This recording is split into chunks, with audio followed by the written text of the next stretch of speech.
right in front of the steering wheels, and it will come out right over here. So you get that airflow right in front of your face back, because every single display, doesn't matter how small or how big, it will somehow block the air vent right in front of the driver. It's just a matter of the size of the display, that is how much it will block. But this one seems like to be a really good solution for the problem with the front instrument cluster display. And it has a built-in speaker and USB-C port right here. What else can I say? I'm not sure about these two ports, what it is, but yeah, it looks really good. Also came with a dual options wire harness. So, and this is the bracket that you will mount the display to the dashboard. So you have to remove the dashboard in order to install this display. It's all the screws to mount. You need a plastic removal tools like this. So first, just remove this panel right here. No screw, just a whole bunch of clips, plastic clips, and do the same thing on the other side. Now we can start to remove the dashboard. But if you have a newer car, let me show you where to unscrew it first. There's two screws, one on each side, and then remove the dashboard. You would have to unscrew this one screw on each side right here. It should be T20 to unscrew it. Then after you unscrew, then you will be able to lift and remove the dashboard. Make sure you unscrew it first, otherwise if you try to remove without unscrewing it, you might break this wooden part. We can remove the dashboard by just pulling it up, just like so, and then pull on the other side. Now the whole move the passenger chair all the way back, just make it easier to access that part. And then remove your carpet or floor mat. After that, just remove this rubber seal right here. Don't have to worry, but there's no glue to it. You just have to remove. Again, there's no screw, just a clip. This plastic clip right here, use this too, and then just remove it out. Now you should be able to, after that plastic clip, no more screw down here. So just pull out. Then there's one more plastic clip, same thing, use the same tool, just remove it out. There you go. Alright, after remove all of the, just right there, you can see it's blue color, it's open port, so you don't have to unplug anything, and we'll get the data from there and the power from here. So this is the pass-through part of it, so we get the power pass-through from the car to the monitor or to the display. Right before we connect the cable right here, let me show you how to run the front forward camera from the car to the front bumper. So the first step to get the camera wires fished through the front area of the car is to remove this panel first. Now you can remove the front top, this one right here, with 4 bolts, 1, 2, 3, 4, and there's one more plastic clip that you have to remove, this one right here. So remove this, and you'll be able to remove the whole top out. After that, you should be able to fish the line down here, and then come down to this radiation vent area right here, and you can mount the camera down here facing front. Also, you get the fishing line up, and then you can go through under here, and I think this is only the way that you can get into cabin space. In the front passenger space is that air vent pipe right there, so just try to fish through that into the space inside, and then connect. Now just mount the camera somewhere right here on the bottom grill of the bumper, just somewhere in the middle. Right, so right now that you're done with the camera wiring, before you plug in anything, make sure you turn off the car first. So just go to the main menu right here, and then go to safety, all the way down, power off. Now we can connect, but we just have to unclip the plug first from the car. Okay, so just plug in the one. Now we just plug the power from the car back into like so. And last but not least, we're just going to plug in this 21 pin. Plugged in both. Now we get power and the data from the car. I forgot to mention, before you run the wire after you plugged it in, I would highly recommend test out the display first, make sure it works, and so that's it. Now it's powered, as you can see. Now let's run the wire. Run the cable up to the dashboard. Just make sure you don't block any clips long of the cable, because there's no place on the dashboard to roll the cable around, so it's better to roll the cable down here. Just running the cable, so easiest way is to use a few masking tapes or pins or tapes to put the cable down, just to help manage the cable so it doesn't block all these clips. far enough so we can plug in the display. Now this part in the car is done. I took out the dashboard. Now we are going to mount and install the display on top of the dashboard, but it's counting from this first slot right here to number 25 or 25th and then stop. So that's where this first stick, you see where it's going to mount. It's going to go in, and then just find any 3 slots that kind of match this part of the display on the dashboard, and then just push these 3 connecting cable in there, and then just place the display on the slot. I just mark it with the masking tape, see, on that slot, and that's it. Just press it in, make sure it's all the way flat to the dashboard. Now we just have to flip it over. Now it's flip over, just try to find some soft cloth so it doesn't damage the dashboard and the display. As you can see here, you just have to screw in this slot, but before that you have to put the bracket in. Now just put in the bracket and mesh. You see the screw hole to where the display is coming through is, and that's it, and you just have to screw it in.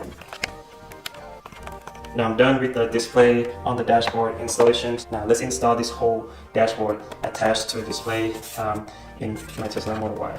You sit the display down, make sure you connect all the wiring first. So just move it down, and then make sure this part is slide in, and then just press it down, and then press it down on this side too. So attach the wiring on this display. Some part of it is really thick, so you have to make sure it doesn't block any clips so it can go in. Take a little time to manage it a little bit, but now it's nice and neat. Now we just have to close these side panels on both sides.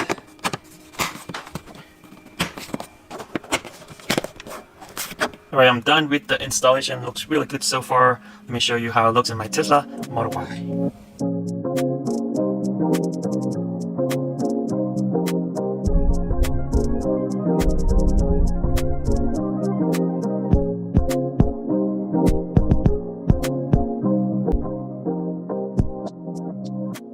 Alright, the display looks really good.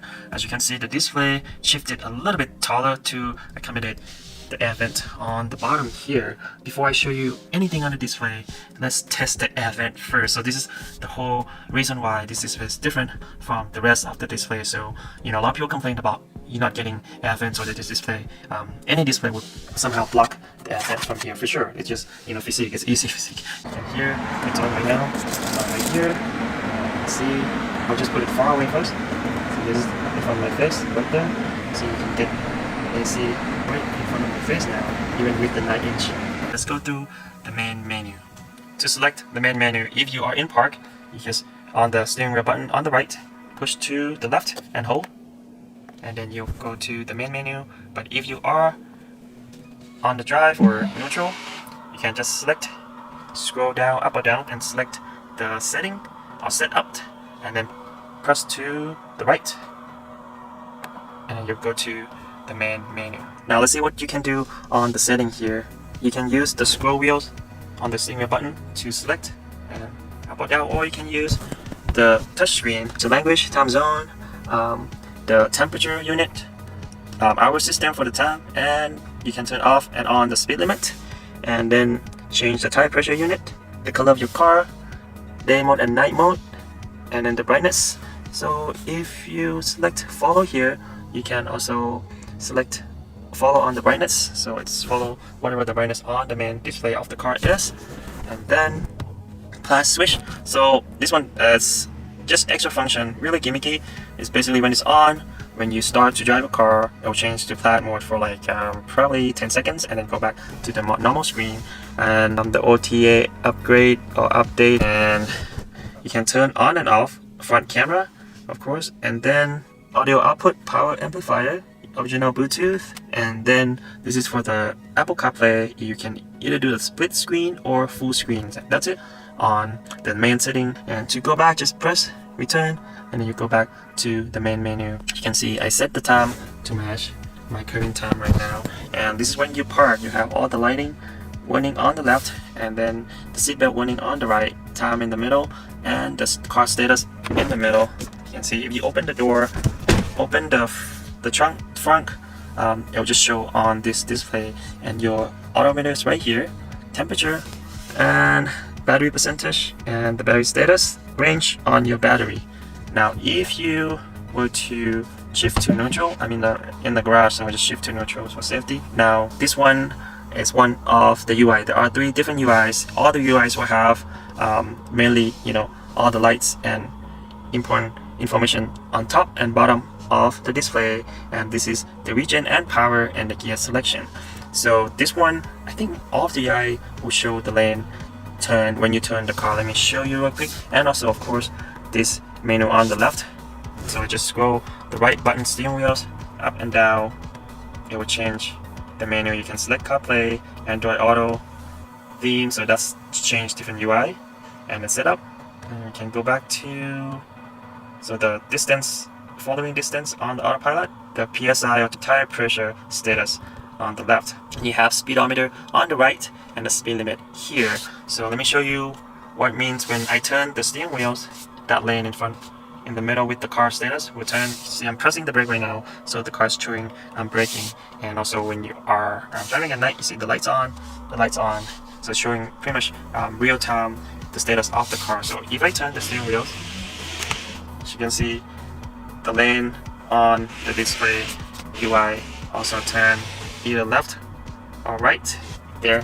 It's really cool. So it's it's not like a lot of display that's only show like a straight lane, so you feel like the display is involved while you're driving the car. Let me show you different UI on the display real quick. Here are 3 different UI, so you just press to the right to select, and then just select different UIs. This one, so to select the UI, press, to go back to the main display, just press to the left, then go back to the main display. So this one, night mode on all the UIs real quick. Here's the night mode on this UI. It looks really clean. I particularly like the night mode much better than the day mode, even on the main Tesla screen, because the main Tesla screen you can always change. I usually just have it dark. It looks so much cooler. Let's see how display looks on different UI. Okay, so this one, if you press to the left, and here you go, I press to the left, you still have the status of the car, and it's still turning, follow the steering wheels too. Pretty cool. Kind of like it. I thought you don't have that anymore. Anyways, press to the left again, then you can select the theme. So this is what it looks like on this one. Again, much nicer than the light or day mode. And this is another UI. I kind of like this one probably the most, I guess. It's just clean, it's nothing else, just speedometer, the car status, and all the menu selections and everything that you need while driving the car. I think the cleaner the better when you drive a car, especially on the road trip or you drive a long distance. Here's how you connect to the CarPlay. Just select the CarPlay menu, and then it will show which Bluetooth to connect on your phone. So it's Car Kit 9CB8. So just select that one. It should auto connect, pair, allow, and we should be connected to the display.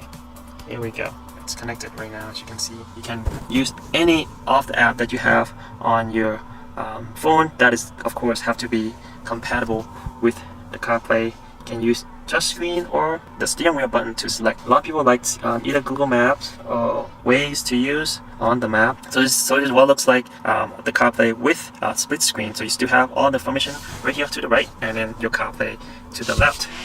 So you see that steering wheel status or lane status still functional even on the CarPlay mode. So let me switch to the full screen for you. This is the full screen mode, so you get the whole display for the CarPlay function. But I do like the split screen better, so you still have that car information and speed right on the right of the display.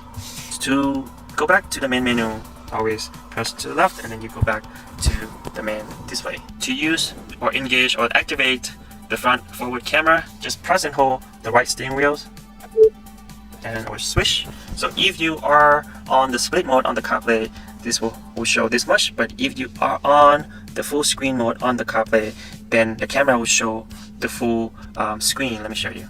You can see it's a full screen right now on the forward blind spot camera. So my car doesn't have the sensors on the bumpers anymore, it's just camera based. But if you have an auto model with the sensor, it will just auto detect when you are closer to the object. The camera will just activate by itself when you're closer to the object or you try to park your car in the garage. Looks really good so far. Now let me show you what the display looks like when I drive the car. Right now, let's go test it out and drive the car and see what the display looks like. So actually the camera, it's activated by itself Let me test that again. So I'll try that again later. So the front forward camera will disappear after, let's see, after I think 20 miles an hour. There you go. So if you go past 20 miles an hour, then it'll just come back to the main display. As you can see, it's showing the same speed limit on the main display, same as the one on this display, and it started to read that tire tire pressure correctly. I really like this one. It's super nice and clean. Looks more OEM than other UIs. Let me show you different UIs real quick. Here's another UI. Same thing here. When you turn the car, the lane will turn with you. Very cool. You switch the UI.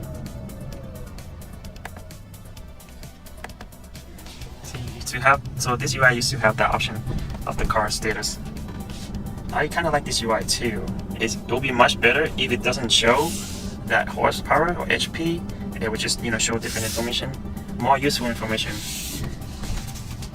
So the temperature color on the display it's not equally the same as Tesla display. I never seen anything that close to this yet. Probably the previous 9.6 inch I tested, that's probably the closest one. So this one is a lot cooler temperature, as you can see. This always Tesla display always warmer than the aftermarket display. But yeah, looks good so far. Alright, let me show you what it looks like with Carplay. So the Carplay will default with the speaker on the display. This is with Waze. Let me see if we can change to the car speaker. Alright, so this the audio sound. You see it's on right now. Let me turn it on. See, audio sound, it can output to the car speaker, but the map or Waze audio sound. Turn right on Windspire Way. Then turn right on Cliff Rose Way.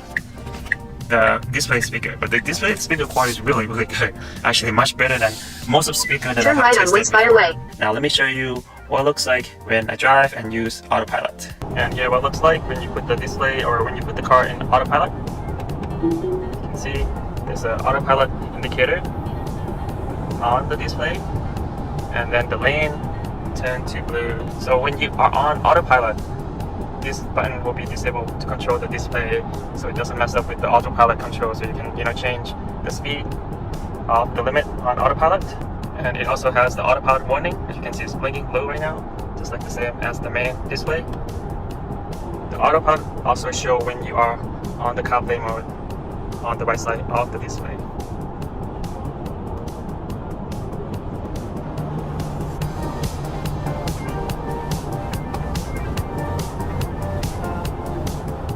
Display also has the blind spot function. Let me show you. Closer to that car, and turn the signal. So the car right now, as you can see, is turning red toward this car next to me, which is really cool. And this is what the display looks like at night. It's really close to Tesla display, but it's more white. You see, it's more yellow tint on the Tesla and more white